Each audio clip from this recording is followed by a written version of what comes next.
everyone, this is Jeannie John, 3rd BSc Government First Grade College, KGF.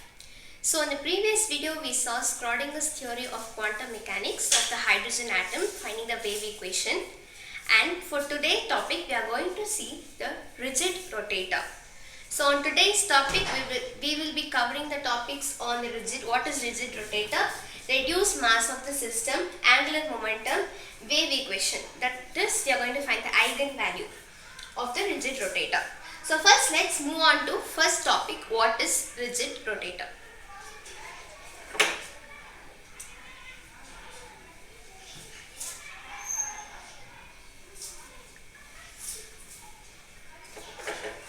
Okay.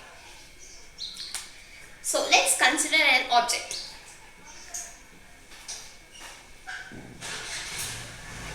So in that object we have two atoms which is separated by a distance.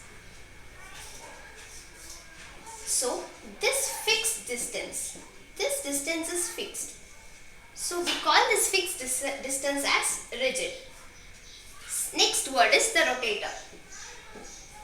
When these atoms starts to rotate about an axis, then we call this as rotator. So we have rigid rotator, two words. First is the rigid, next is the rotator. Rigid is nothing but when these two atoms are separated by the distance and these are fixed, it neither increases nor decreases, then we call it as rigid. When these two atoms, it starts to rotate about its axis, then we call this as rotator. So this is about the rigid rotator. Let's see what is the definition of this. A system consisting of two spherical particles attached together.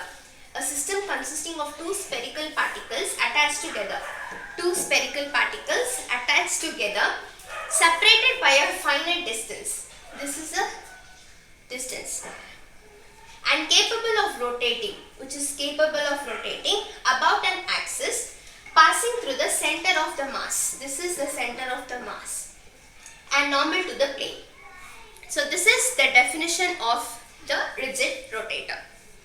Let us see what is the reduced mass. Let us derive what is the reduced mass of the rigid rotator. So here now we are considering the two atoms which are the diatomic molecules. So these two atoms, which is known as M1 and M2, these are separated by a distance r, which is the fixed distance. So we have the center of mass, which is called the axis of rotation. So suppose we have two atoms, so this is the center of mass. So this starts rotating. Okay, this starts rotating about its fixed position, about the center of the axis. So we call this center of the axis of rotation, we tell it as O. So from M1 to O, the distance between them is R1, and from O to M2, the distance is R2. So the total distance will be R.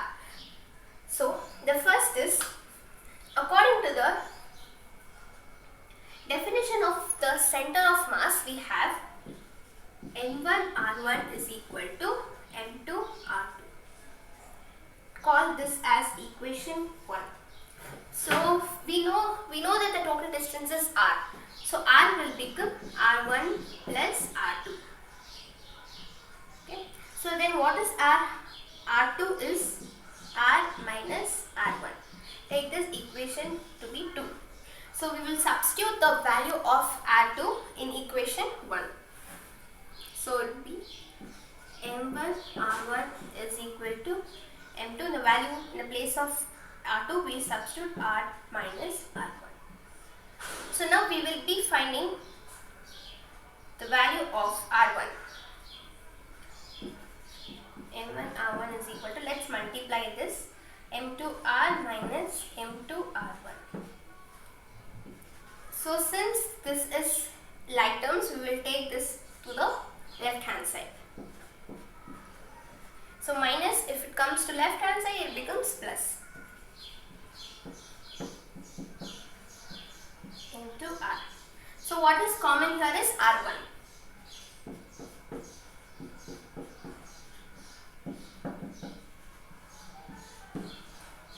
let's find what is R1.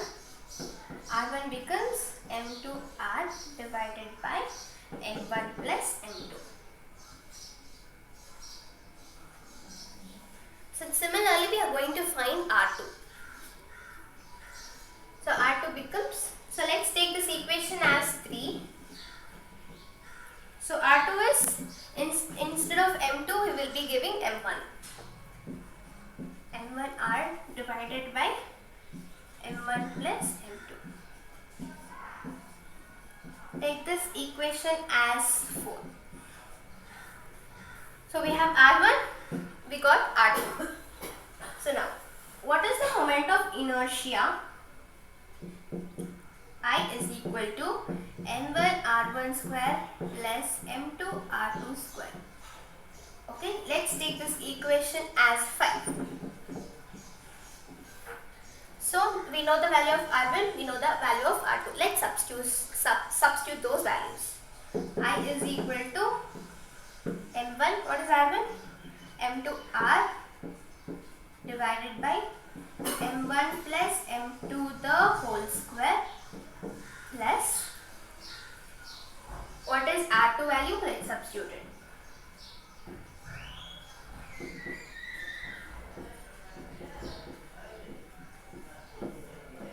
Let's take the common terms out.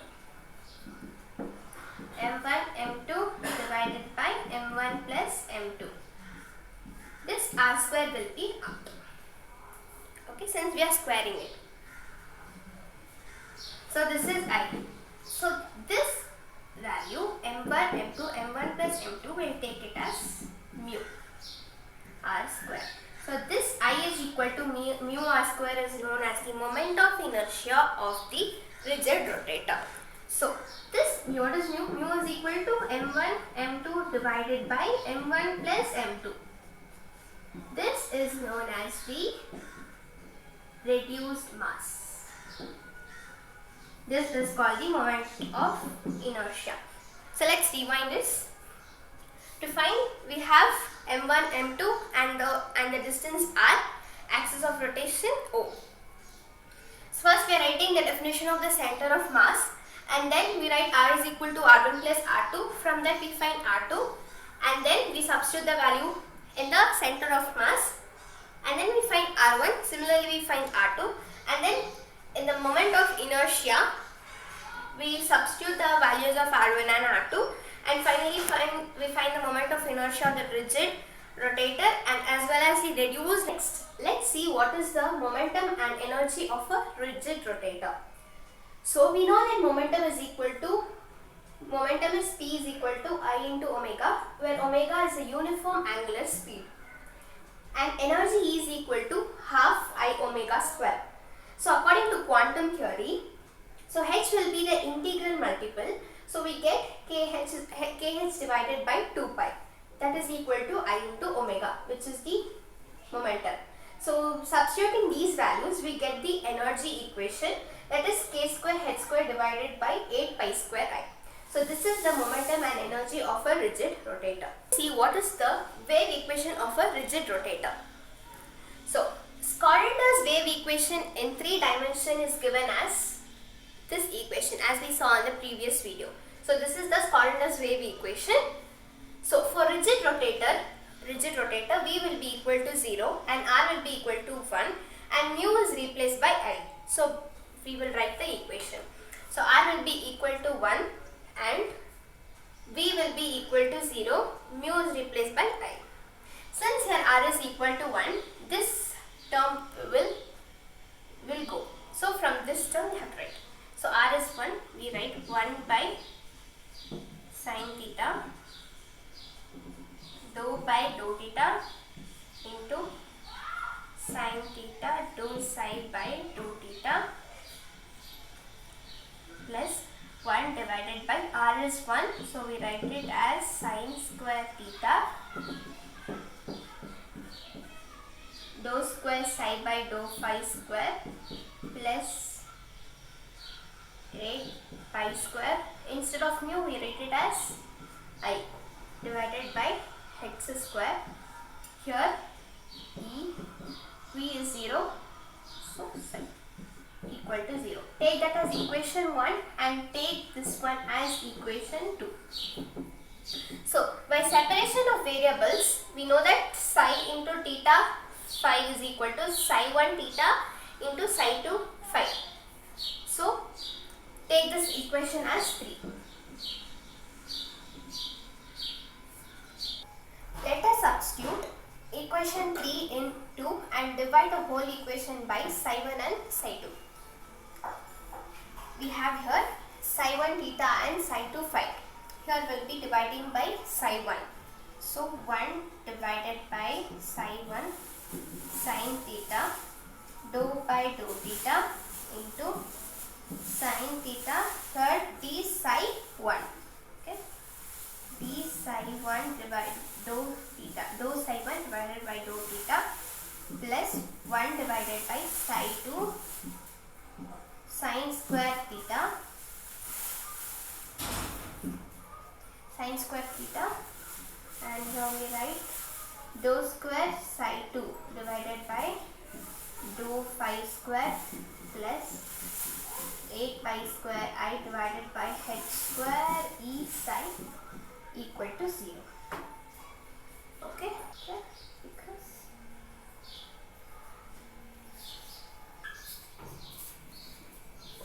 now we got this equation, and next let us multiply this equation by sin square theta.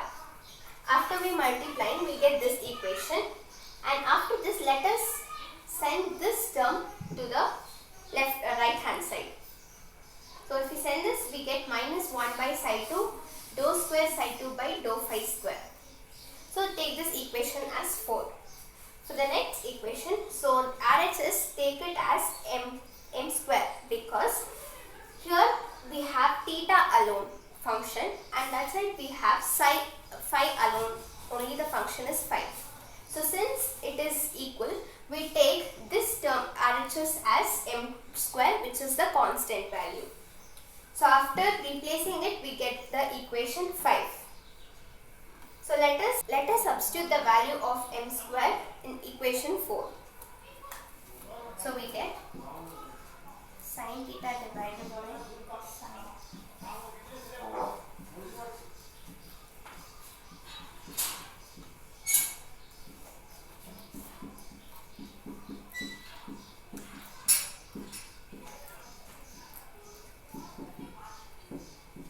is equal to, so here we have this, we get m square.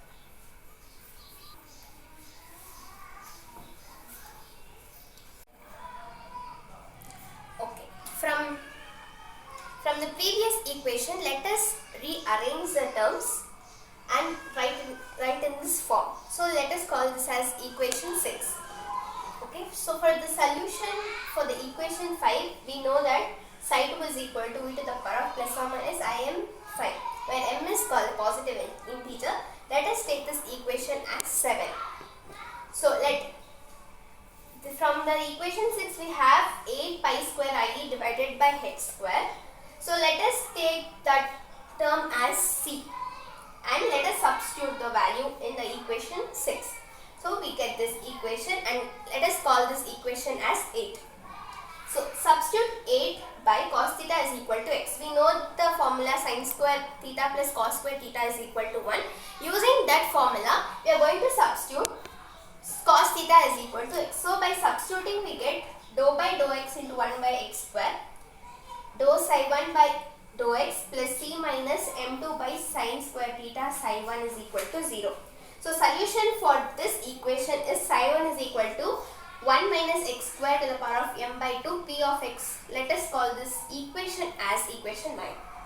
So the differential form of equation 9 is given as this. And solution of the equation of this is given as p is equal to sigma p of minus infinity to plus infinity a of p x to the power of p. The solution of this equation p, we have p is equal to sigma minus infinity to plus infinity a of p x to the power of p. So in differential equation, let us substitute this solution. So we get this equation. And then let us find C. C is P plus M plus 1. Here we have P plus 1 is nothing but L. L into L plus 1. We get this equation where L takes the value 0, 1, 2, 3 and so on. So let us substitute C value in C. We saw the previous equation, C is equal to 8 pi square IE divided by H square. So we get, by substituting, let us take E outside and let us substitute the value of C. So we get this equation. So where L is called the rotational quantum number, we get the equation for the allowed energy. So the eigenvalues depend on the values of L. By the values of L, we can find the eigenvalue. This is about the wave equation of the rigid rotator. So let us rewind what we have studied. First, we saw what is rigid rotator, and second, we saw the reduced mass, and third, we saw the momentum, and last, we saw the wave equation. So this is about the rigid rotator. Meet you in the next video. Thank you.